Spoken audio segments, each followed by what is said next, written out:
আমাৰ এই বিষয়বস্তুটো নিৰ্বাচন কৰি লোৱাৰ লক্ষ্য আৰু উদ্দেশ্যসমূহ হৈছে আমাৰ প্ৰথমটো উদ্দেশ্য হৈছে প্ৰাকৃতিক সম্পদেৰে ভৰপূৰ আমাৰ ধেমাজি জিলাৰ পৰ্যটনস্থলীসমূহৰ বিষয়ে অধিকাংশ লোকেই জ্ঞাত নহয়।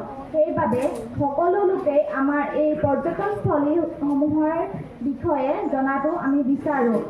আমাৰ দ্বিতীয় উদ্দেশ্যটো হৈছে পৰ্যটনস্থলীসমূহৰ আশে-পাশে বিভিন্ন ব্যৱসায়িক উদ্যোগসমূহ গঢ়ি উঠাৰ পূৰ্ণ সম্ভাৱনা আছে।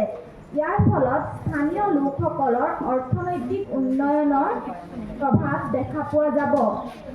আমাৰ তৃতীয় কাৰণটো হৈছে যিহেতু আমাৰ অসমত বিভিন্ন জাতি জনগোষ্ঠীৰ লোকে বসবাস কৰে আৰু অসমত এক বাৰেৰহণীয়া সাংস্কৃতিক সমন্বয় গঢ় লোৱা দেখা পোৱা গৈছে।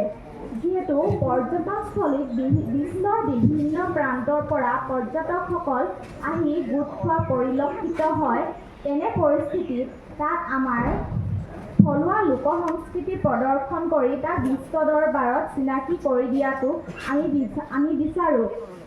কাজিৰঙাস্থিত অৰ্কিড পাৰ্কত এনে সুন্দৰ পদক্ষেপ লোৱা হৈছে, এয়া খুবেই প্ৰশংসনীয়।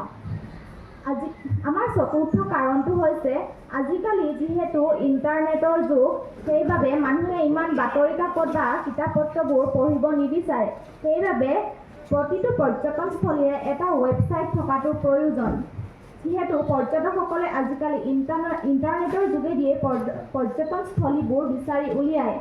উদাহৰণস্বৰূপে চিলাপথাৰস্থিত ২ নং ফুলবাৰীত অৱস্থিত বৌদ্ধ গুম্পাটো উল্লেখনীয়।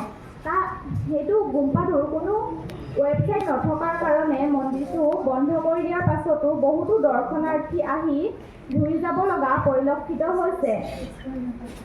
এই প্ৰকল্পটোৰ তথ্যসমূহ আৰু গৱেষণা পদ্ধতিসমূহ হৈছে আমি এই ঠাইবোৰলৈ গৈ তাৰ স্থানীয়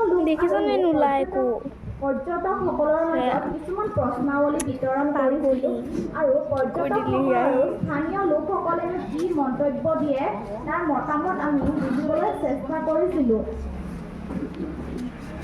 আমি ব্যৱহাৰ কৰা তথ্যসমূহৰ উৎসসমূহ হৈছে এনেধৰণৰ।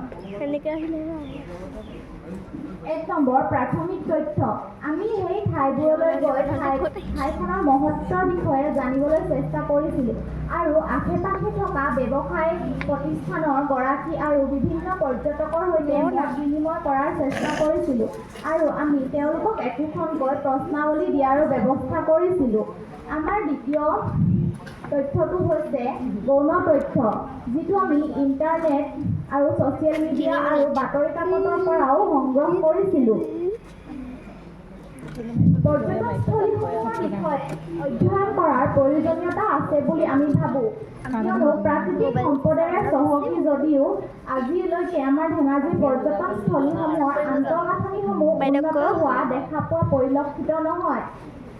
বিশেষকৈ আমাৰ ধেমাজি আৰু লখিমপুৰত উৎপাদিত এৰী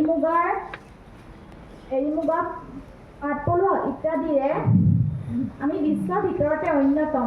এইসমূহৰ বাণিজ্যিক দিশটো এতিয়াও সবল নহয়। উঠি অহা প্ৰজন্ম হিচাপে আমি নিজৰ ঠাইখনৰ বাবে কৰা এইটো এটা মাত্ৰ সামান্য প্ৰয়াসহে। পৰ্যটন উদ্যোগৰ দ্ৰুত বিকাশৰ ফলত লাভালাভ হ'ব পৰা গোটসমূহ। ১.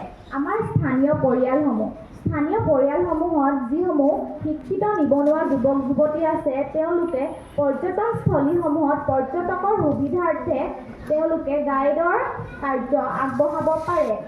দ্বিতীয়তে হৈছে স্থানীয় ব্যৱসায়ীসমূহ। স্থানীয় ব্যৱসায়ীসমূহে তাত নিজৰ দোকান পোহাৰ, হোটেল, ৰেষ্টুৰেণ্ট আৰু অনাময় ব্যৱস্থাৰ ঘৰ তৈয়াৰ কৰি তেওঁলোকে এটা কৰ্মসংস্থানৰ বাট উলিয়াব পাৰে। ৩ নম্বৰ হৈছে পৰ্যটকসকলক বিভিন্ন ধৰণে সেৱা আগবঢ়োৱা লোকসকল। পৰ্যটনস্থলীত পৰ্যটকৰ সুবিধাৰ্থে বিভিন্ন গাড়ী চালকসকলো উপলব্ধ থাকে। তাত বিভিন্ন লোকসকলে তেওঁলোকৰ সেৱাৰ বাবে নিয়োজিত হ'ব পাৰে। ৪ নম্বৰ হৈছে আমাৰ অসমখন যিহেতু কুটীৰ শিল্পটো চহকী, আমাৰ গাঁৱৰ থলুৱা লোকসকলে বাঁহ বেতেৰে সামগ্ৰী তৈয়াৰ কৰে আৰু সেইবোৰ যিবোৰ পৰ্যটক আহে তেওঁলোকৰ মাজত বিক্ৰী কৰিব পাৰে। 5 নম্বৰ হৈছে সৰ্বোপৰি নিজৰ সেৱা তথা সামগ্ৰী বিক্ৰীৰ বাবে এখন